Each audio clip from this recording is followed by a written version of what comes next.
У меня аж руки-ноги трясутся.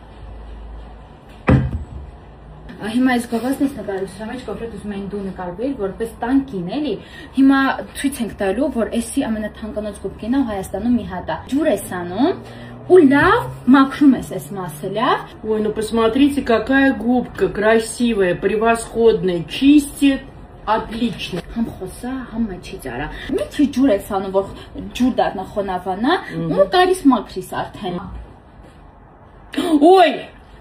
Синчарец, девочки. Харвет. Чес խոսում։ А я чуть-чуть пасма губкин парить, девочки, я не хотела. Никуда я не положила. Чуть намочи. Было мочить. Может быть, танганут, синчасин танганут. Вы мне сказали, намочи, я намочила чуть-чуть. И вот так стало. Это серьезно или это розыгрыш? А, Микич. Розыгрыш.